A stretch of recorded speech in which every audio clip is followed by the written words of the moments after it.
आपण शुणुछंती रेडियो तोसाली आम माटीर स्वर।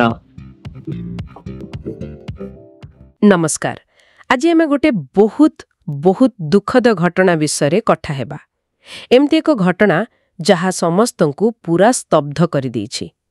अहमदाबाद रे एयर इंडिया विमान AI-171 रो दुर्घटना।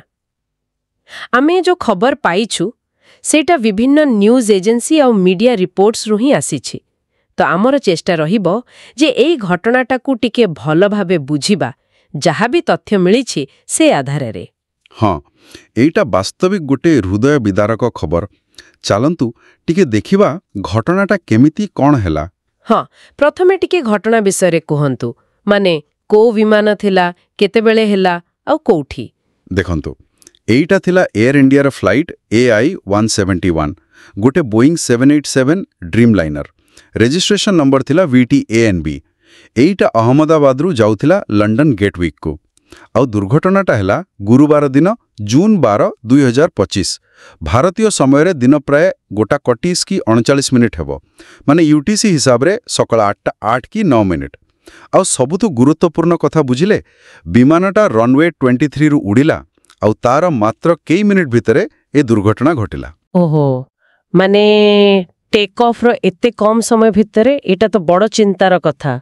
दुर्घटनाटा ठीक को जगह रे हैला? विमानटा जाइगी पड़िला एयरपोर्ट पाखापाखी, किंतु परिसर बाहरे। मेघानीनगर बोली गोटे जागा अछि, जनबहुल आवासिक अंचल सेठी खसे पड़िला। आ घटनास्थल जो खबर आसिला, जो चित्र सेगुड़ाक बहुत भयंकर थिला। माने प्रबल कला धुआं और विमानर भंगा अंश सबू घरद्वार उपरे पड़िथिला। उड़ान रो एते आरंभ रे एमती हेबा एटा बहुत गंभीर कथा, कारण एई समयटा टिके संकटपूर्ण थाए विमान पई। आहा, ए जो दुर्भाग्यपूर्ण विमानटा थिला सेतरे केते जण यात्री थिले, क्रू मेंबर केते थिले? देखंतो जहा विभिन्न रिपोर्ट और एयर इंडिया तरफरु कुहा जाइछि, मोट 242 जण थिले। एई 242 भितर 230 जण यात्री थिले और 12 जण थिले क्रू सदस्य। से 12 जण क्रूंक भितर 2 जण पायलट और 10 जण कैबिन क्रू थिले। यात्री मानक भितरे माने जतिक जणा पड़िछि 169 जण भारतीय थिले और 53 जण ब्रिटिश नागरिक, जणे कानेडियन और 7 जण पोर्तुगीज नागरिक भी थिले। अच्छा, पायलट मानक विषय रे किछि जणा पड़िछि? किए थिले, केते अभिज्ञता थिला? हाँ, से विषय रे सूचना आसीछि। मुख्य पायलट बा कैप्टेन थिले सुमित सबरवाल। तांकर बेश अभिज्ञता थिला, माने पाखापाखी 8200 घंटार फ्लाइंग एक्सपीरियंस। और फर्स्ट ऑफिसर बा को पायलट थिले क्लाइव कुंदर। तांकर भी 1100 घंटार अभिज्ञता थिला। तो कहिबाकू गले गोटे अभिज्ञ कॉकपिट टीम थिला। बापरे, एते अभिज्ञता परे भी एमती घटिला। दुर्घटना हेबा पूर्वरु किछि समय आगरु कोन हेइथिला किछि जणा पड़िछि? मु सुनुथिली किछि मेडे कॉल रो कथा। हाँ, ठीक सुनिचंती। DGCA माने आम बेसामरिक विमान चलाचल महानिर्देशालय सेमानको सूत्र अनुसारे कैप्टेन सबरवाल ATC को माने एयर ट्रैफिक कंट्रोल को गोटे मेडे कॉल देइथिले। एटा तो जानिछंती विमान चलाचल दुनिया रे सबुटु गंभीर जरूरीकालीन संकेत। किंतु चिंतार कथा हैला, एई कॉलटा परे ATC जेते चेष्टा कला जोगाजोग करबाकू विमान किछि उत्तर आसिलानी। मेडे परे पूरा संपर्क चलीगला। एटा केमती का समस्या को देखौछि? देखंतु एटा गोटे बहुत बहुत गंभीर स्थिति। जो फ्लाइट ट्रैकिंग डाटा मिलिछि सेथुरु जणा पडुछि जेतेबेले सिग्नलटा हजिगला विमानटा मात्र 625 फुट उच्चरे थिला। आउ सेतेबेले से प्रति मिनिट रे पाखापाखी 475 फुट बेगरे तळकू खसुथिला। एते कम उच्चतारे एते जोर रे तळकू खसिबा एटा सीधा सड़क कोनोसी बड़ यांत्रिक त्रुटि हेई पारे, किंबा कंट्रोल पूरा हरे देथिबे, किंबा आउ किछि हठात विपर्जय हेइथिबो। हुए तो पायलट मानक पाखरे किछि करिबाकू समय ही नथिला। घटना परे परे उद्धार कार्य आउ सरकारी स्तर रे कोन सबु पदक्षेप नियागला? हाँ, तुरंत इमरजेंसी सर्विसेज सबु एक्टिव हेई गले। अग्निशम बाहिनी, एम्बुलेंस, NDRF टीम सबु संगे संगे पहुंची गले। किंतु सेठी एते घन धुआं थिला जे उद्धार कामरे बहुत बाधा आसुथिला बोली खबर आसीछि। अहमदाबाद एयरपोर्ट को भी सामयिक भावे बंद कर दिया जाइछि। सरकारी स्तर रे देखिले बेसामरिक विमान चलाचल मंत्री राम मोहन नायडू निजे पूरा परिस्थिति उपरे नजर रखिछंती। प्रधानमंत्री मोदी को भी ए विषय रे अवगत करा जाइछि। गृहमंत्री अमित शाह राज्य अधिकारी सह जोगाजोगरे अछंती। एयर इंडियार चेयरमैन एन चंद्रशेखरन मध्य गभीर दुख प्रकाश करिसेंती। यात्रीमानंका परिवार लोकंका पाई सेमानंका बंधुबांधवंका पाई किछि साहाय्य व्यवस्था करा जाइछि? हाँ, निश्चय। एयर इंडिया गोटे स्वतंत्र हेल्पलाइन नंबर जारी करिछि। नंबरटी हेउछि 1809614444। परिवार लोके ए नंबर रे जोगाजोग करि पारिबे।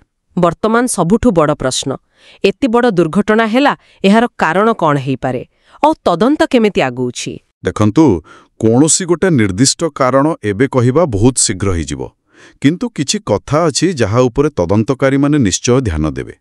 गोटे कथा हैला एटा गोटे लंबा दूरतार फ्लाइट थिला, लंडन जाउथिला, तो विमान रे इंधन बहुत अधिक थिबो। एई जो अधिक इंधन सेटा दुर्घटना परे नियाकु बोध आहुरी भयंकर करिदेला। आउ गोटे बहुत गुरुत्वपूर्ण कथा हेउछि, बुझिले एही बोइंग 770 ड्रीमलाइनर विमानर एहा पृथ्वी रे प्रथम मारात्मक दुर्घटना। एई मॉडलटा तो बहुत एडवांस टेक्नोलॉजी पाई जणाछुना। आउ एई निर्दिष्ट विमानटी VT-ANB जनवरी 2014 रे एयर इंडिया को मिलिथिला।